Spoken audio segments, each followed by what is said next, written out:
Harold and the Purple Crayon. Have any of you guys heard of it? It was one of my favorite childhood storybooks, and I didn't realize how impactful it was for me until many, many years later. The funny thing is that this book was very simple. Harold himself, the character in the book, a little boy, was very simple. In fact, he, if you saw the illustration, I don't know if you can call it illustration, but was just made out of lines of in purple. Like, the author wanted to really make it look like he was created out of a purple crayon, just drawing it. And so everything in that book was just lines, like almost like stick figures, but they weren't quite that simple.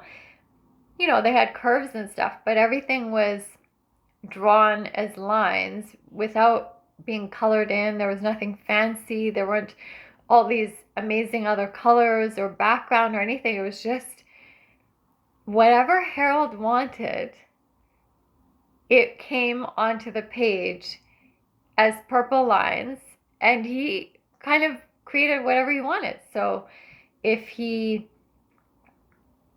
wanted a new little bed, I'm just making it up, I don't remember exactly what the things were, but like he wanted a bed, so that bed was drawn in purple crayon, and then it became a real bed and he could actually sleep on it. And while he was sleeping, maybe he wanted certain types of dreams, or maybe he was scared of his dreams, is that he would want a friend to be there with him, or to have moonlight come in so he wasn't in the dark. So he would draw, or the author would draw a moon just in purple lines, and then the moon would appear. And by the time the book was done, you could see that there was a message in there that saying, like, whatever you want, you can create. And you don't need very much. All you need is a purple crayon, or whatever the equivalent of that is in our lives today. And I didn't realize that this book was going to be like, it planted a seed for me as far as the whole idea of manifestation. I've gotten more into manifestation in the last few years, like really understanding it. But when I was younger, I didn't know anything about it, but I felt like, kids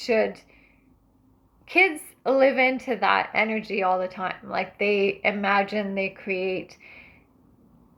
People can't really tell them that that's not possible, because they think everything is possible, and they actually can make it happen because they turn everything into play and fun. And whereas us adults often are struggling with that. And somewhere in my childhood, even before I became an adult, I started shutting that part of me off. Like, I started shutting off the Harold in me, the little girl that could create anything that she wanted. And especially when it came to artistic things, it was like somewhere in my life, I must have been told or felt, or got media messages all over the place, like social media, or just on TV or whatever, that like there are certain things that are meant for some people but not everyone. And a lot of those things were artistic things, like becoming some kind of artist, whether it was a dancer or a visual artist, or doing some sort of performing, or being an actor or whatever. Like, I didn't have a lot of role models who were Indian females that I would look up to, that I was like, oh yeah, that's possible. So slowly I started shutting down this idea that it was possible for me. And then the more that I sat into that, I believed that it really wasn't something I could do, like singing, or becoming a musician. So those things were playful things that I loved doing, that were like Harold's life. He just would play and imagine and create. but I kept subconsciously telling myself that I can't do them. And then the more I was, getting older and becoming an adult, then you really hear all the messages that that's something kids do. Like, that's not something adults do. And depending on which culture you come from, sometimes it can really be sort of more a more stronger idea that that's, it's not practical and you can't live off of those things. So I started believing that, and I was, studying sciences and doing a lot of scientific, thought-provoking mental work, even though I love the arts. And so I kept going towards that, and actually had started my degree in sciences. And there were lots of practical things that were really being encouraged for me to do. I want to say, though, my mom did not push anything on me. She was like, whatever made me happy, she was happy with. But I think I let other parts of society kind of tell me that, you can't live off of those things. And I didn't think I was good at any of them. So I just kept going on with practical, more scientific, more, black and white kind of thinking things, rather than the imaginative, creative, singing, dancing, all those things that were like secretly inside wanting to come out in me, but I just pushed it aside. So what I didn't realize was that I still really wanted to do them. And my subconscious was trying to find a avenue to be able to still connect to them. So I started meeting a lot of people that were artistic, sometimes friends, sometimes just being envious of, people out in TV or in movies, or actors or visual artists doing those things. And a lot of times, dating people that were very artistic or had more of that flowy kind of like creative way of life. I didn't realize I was doing that. And so when I would be around them, I must have thought, like, somehow by osmosis, I would pick up that energy, that ability to be surrounded by those artistic things that I really wanted. But what starts happening is that actually the more that you are around someone that is doing that, sometimes it doesn't become something that you start doing, or they can't take the place of you wanting to do it. You either start getting resentful, or you become more of the practical, scientific, black and white thinker, because there needs to be some kind of balance. And I didn't realize this was happening. I just kept meeting these people that I was like, wow, they're so amazing. Like, they're acting, or they're artists, or, and then they needed a frame and a grounding and something or someone that would support that. So I became that support. Like, not because they even asked me to, not because they wanted me to do that, but just by law of attraction. It's like, well, if someone's doing one thing, the other person has to somehow like compensate or balance for that. So then I became more practical and was thinking more and more, okay, these avenues of, imagination, art, whatever, are not for me. And I would allow it to be like that person that I was dating should, obviously they're better at it, or they're meant to do it and I'm not, so I will just sit in the background. And it's funny when that happens, because even when you're not aware of it, it can build up a lot of like, you almost don't support that person anymore that is doing the artistic thing, because inside there's like envy, or there's a little bit of sadness that part, like you're like, I was like, where is that? Why is that part of me not allowed to come out? Or why did I not get that aspect of my life in me, like being the artsy one? And I saw this film years ago where Michelle Pfeiffer actually brought up this book, Harold and the Purple Crayon. And she voiced for me everything that I actually didn't even realize I needed to know in this one scene in the movie. Like, just for a few minutes, she said everything that I really needed to know. She was talking about how she had broken up with her husband. Like, her and her husband had split up. And she was to write a paper, a research paper on a book that really, like a writer and a book that really impacted her, had an impact on her life.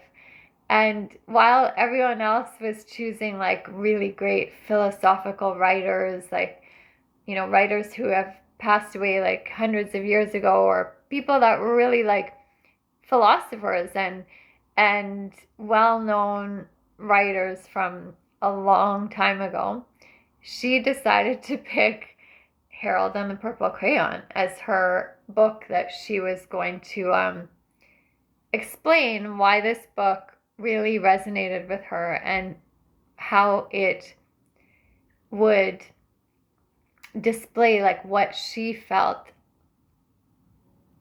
especially especially in relation to what was happening in her marriage, why that book was so impactful. And basically she said that when you marry a herald, or when you're in a relationship with a herald, someone who's very creative and artsy and go with the flow and you know, has that imagination and maybe doesn't have the same boundaries or the same feeling of limitations, and they're, you know, expansive and creating all the time, you don't have much of a choice but to become the opposite. And she said in that movie, her character said that she felt like her marriage ended or wasn't successful because her husband was Harold, pretty much. And she loved that about him, but it made her look like the very strict, black and white, like it has to be done this way, no fun person, like the no fun partner in the partnership. And she came across like that to her kids and then to her husband, and it was exhausting for her. And she kind of ended it by saying that's why nobody asks like, where's Harold's wife? Because Harold's wife takes on a lot to try to balance that energy. What happened to me was that through dance,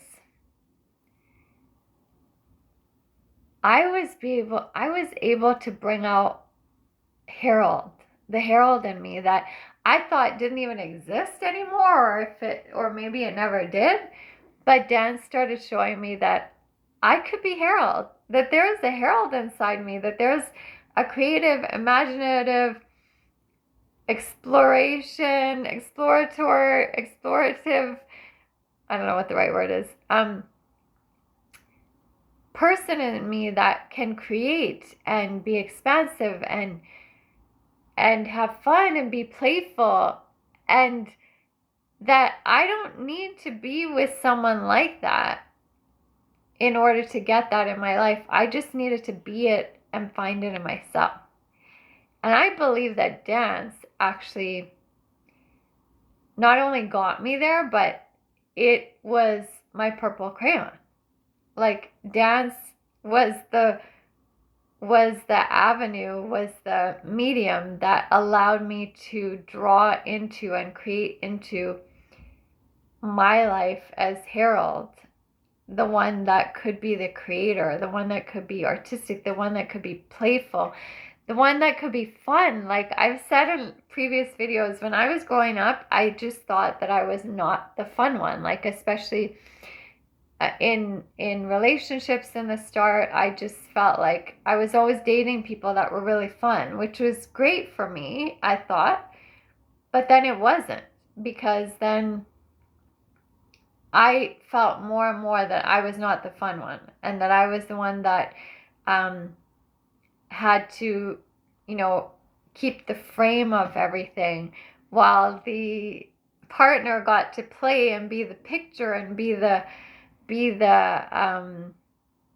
piece of artwork. They got to be the art, whereas I was holding the frame for them to be the art. Again, not because there was anything wrong with them, not because they were asking me to be that, but I didn't know how to be in a partnership without any frame. And I felt like if that person's not going to be the frame, then I have to be it in order for us to stand up and be able to be held up. Otherwise, everything would crash. And, I think back now to how many dance lessons I had, and how many times instructors would say that the male, like I'm going to say the lead, but oftentimes it's the male, but it doesn't have to be. I understand that. We can, as females, we can lead or follow. But I'm going to use the lead and the male in combination here, just to mean the same thing, just to get this point across. But that the lead is the frame, and which often is the male partner, and then the female in the dance, who is often the follow, or let's say traditionally is the follow, is the picture. And the frame like the lead has to be a good lead to create a good frame, so that the follow can be like a beautiful picture inside. And both roles are really important. But it would become very messy if the lead was not creating a good frame or supportive frame for the follow and for the dance, or if the follow started trying to become the frame. And I, in relationships, was trying to be the frame because I felt like I had to, because that was the only way that the other person, who was the picture and the creative, could continue their creating. But then I would get resentful or sad because I couldn't do the creating. So this video is basically to say thank you, dance, for allowing me to feel into the Harold in me.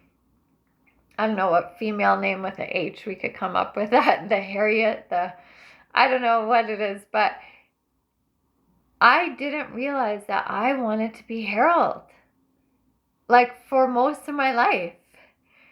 And instead of being Harold, I was dating Harolds. I was going out with a lot of Harolds, and I wanted to be Harold.